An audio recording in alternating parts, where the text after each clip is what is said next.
Good day mga ka-sports natin dyan. Import na si Erika Stanton humataw ng husto sa Finland kung saan nga ay talagang nagpakita siya doon ng gilas.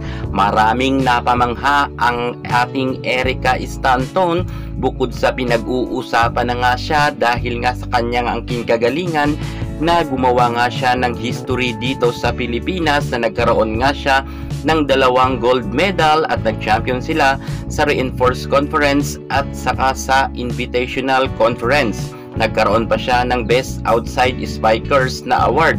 At eto na nga, humataw na nga si Erika hanggang sa Finland kung saan nakakuha nga siya ng 18 na puntos. Nagkaroon nga siya ng 16 attack points at 2 blocks. Grabe talaga itong si Erika. Napahanga talaga ang karamihan ng mga manlalaro sa Finland sapagkat nga kahit ang mga superstar ng Finland ay talagang saludo sa kagalingan ni Erika Stanton. Pagkatapos ngang tumala nga siya ng double digit at 18 puntos at siya ngayon ay nasa number 1 nga bilang top scorer at ang team niya nga na Orpo ay sila ang nasa number 1 standing. Marami pang mga pagsubok na pagdadaanan si Erika Stanton sa kanyang laban nga sa Finland pero alam natin na kayang-kaya to pagdaanan ni Erika dahil meron na nga siyang experience pagdating dito sa Pilipinas. Erika Stanton agaw eksena talaga pagdating sa Finland dahil usap-usapan palagi siya doon at nai-interview at natatapik at si Erika ay talagang mukhang nadala niya ang kasikatan niya galing sa Pilipinas maging ang Philippines volleyball ay madalas na rin itapik sa Finland. Aalamin natin ang buong detalye kahit sundan nyo ang aking vlog. Pero bago ang lahat, subscribe ka muna. Click ang ating notification bell para lagi kang updated sa lahat ng issues sa volleyball. Susunod na.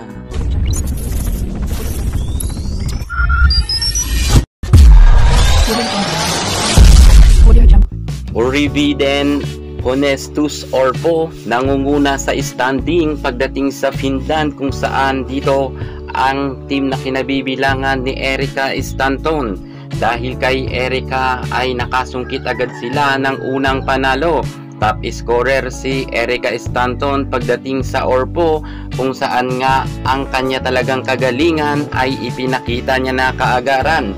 Matapos nga ang kanyang 18 big points ay talagang hinangaan siya ng mga naroon at maging si Fabio Menta ay madalas ngang matapik si Erika Stanton. Ang kanyang naging performance sa Pilipinas ay sobrang ganda raw at maging ang mga nag-i-interview doon sa Finland kay Coach Fabio ay talagang ibinibida nga si Erika. At mukhang hindi lang sa Pilipinas gagawa ng magandang performance si Erika, maging sa Finland ay humahataw na agad ito. Kung kaya ang karamihan talaga ng mga taga Finland ay humahanga na rin sa ngayon kay Erika Stanton at natapik pa nga sa isang interview kay coach na kung saan nga ay si Erika daw ng pagpunta dito sa Pilipinas ay sobrang laking impact raw nang naitulong rin ng Creamline Cool Smashers fans.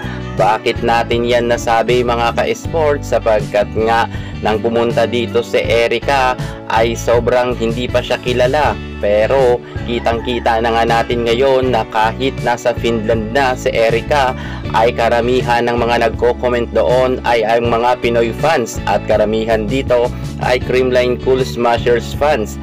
At ayon nga kay Alan Acero, ang team manager ng Creamline Cool Smashers, aasahan raw natin na makukuha pa natin si Erika sa next Reinforced Conference. Target talaga nila na si Erika Stanton pa rin ang kanilang maging import sa Creamline. At syempre, yan rin naman talaga ang inaabangan ng mga fans ng CCS na si Erika ay makabalik nga dito sa Pilipinas.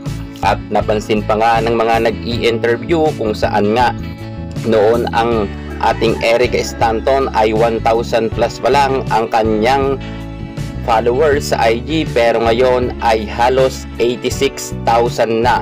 Grabe talaga magmahal raw ang Pinoy fans. Ayon yan sa nag-i-interview sa Finland, dahil si Erika ay kitang-kita raw na talagang minahal ng gusto ng Creamline fans. At sa isang interview, hinimok pa nga ni Coach Fabio na ang mga Pinoy fans ay manood raw sa laban ni Erika Stanton sa Finland, lalo na yung mga nasa Finland.